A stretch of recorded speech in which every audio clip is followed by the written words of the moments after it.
انا على فكره متاثر بالحاجات القديمه. اوكي. اتفرج على مسلسلات يعني بجد انا متاثر بحلو بص هيقول لك القديمه سنه كام. ايوه.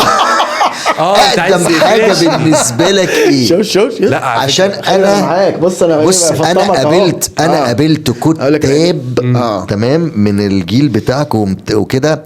اقدم حاجه بالنسبه احنا قابلنا 30 حلو 30 وفي حاجات ضايعه. لا وفي ما يعني تمام. اقدم حاجه بالنسبه له لن اعيش في جلباب ابي.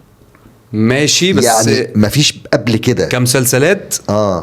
انا اقدم حاجه بالنسبه لي رأفت الهجان عشان ما اكدبش. ده كويس. لا ده عظيم. وده على فكره ده ماي فيفورت. على فكره ده عظيم. ماي فيفورت. انت بتتكلم في ايه يا باشا؟ رأفت الهجان ده اخر الثمانينات بجد. انا ما اعرفش. عظيم. لا بس ده عظيم. اخر الثمانينات اول التسعينات حاجه كده يعني. هو تقريبا في اخر الثمانينات. طيب شيء عظيم. اخر الثمانينات ايه يا عمرو؟ لا يا حبيبي تسعينات. رأفت الهجان ده كان تسعينات لما كنا احنا بنشتغل. انا 98 لا اتفرج على حاجه قبليها. طيب تمام. رأفت الهجان كان تسعينات اواخر التسعينات كمان يا باشا. ماشي تسعينات. الراجل برضو كتر خيره. كنت بتفرج على مسلسل اتعمل مثلا قبل ولادته ب3-4 سنين بالظبط. ده يعني ما كنتش جيت اصلا. بس بقى في حاجات في الحاجات القديمه بقى انا بقى دي اكتر حاجه لقيتها. عارف خالد انت الموهبه هتجيبك. انت الالحاح بتاع الموهبه كل ما تكبر خلاص هيجيبك. طب ايه قول لي استني بقى ايه قول لي اللي انت في حته كده اللي هي في المونتاج اللي هو مثلا ايه كانت دايما تحصل في رأفت الهجان اللي هو مثلا انا واستاذ عمرو بنتكلم في ايه اقول له قول لي يا عموره. لا استنى بس كان دلوقتي على مسلسل رأفت الهجان. ماشي اقول له ايه عمرو غلط اللي انت عملته ما ينفعش لازم تنزل مصر. فالناحيه التانية مصر يا رأفت.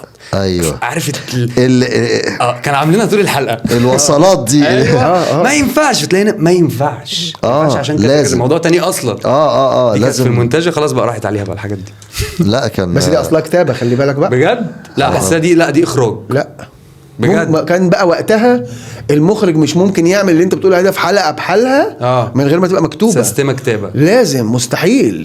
ولا صالح مرسي كان يسيبه يكتب الكلام ده الله يرحمه يعمل الكلام ده. انت اثرت نقطه بقى خطيره جدا. دلوقتي انا بشوف الكتاب ما بقوش بشخصيه الكتاب زمان. سلم السكريبت اتكل على الله ما تبداش عشان في المنتج عايز يكتب والمخرج عايز يكتب والممثل عايز يكتب والممثل كلهم بيكتبوا والممثل يقول له لا اشيل بقى كل ده انا احط افاتي طب ما فين الفيلم ولا فيلم مسلسل؟ لا فزمان بقى كان تلاقي الكاتب ده هو الفيلم اصلا. يا نهار اسود كان ينفع حد يقول له مش عارف ايه.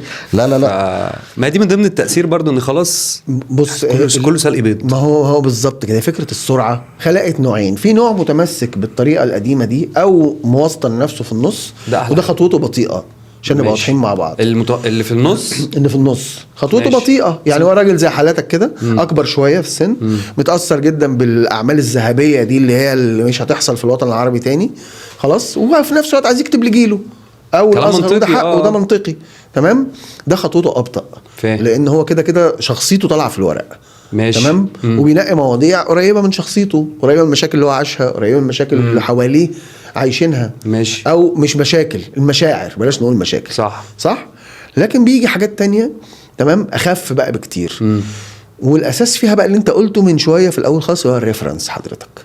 طبعا ان احنا الريفرنس بهدل الدنيا. بنجيب يا باشا ونقلب الشراب خلاص بنقلب الشراب بنجيب الريفرنس الاجنبي نقلب الشراب وبعد كده تقلبه ويبقى عربي الشراب. ما عشان كده بقى الكاتب اللي هو المخرج قاطع عليه والممثل قاطع عليه وانت جايبه من هناك فخف على حالك هات الورق واهدى واحنا هنظبطها عشان هو مش تعبان ان هو يطلع قصه. مع ان بقى اللي مضايقني احنا عندنا كميه قصص. وعلى فكره جين زي برضو مشاكلنا برضو مركبه وفيها حاجات صعبه. الشباب دلوقتي دماغها شتى.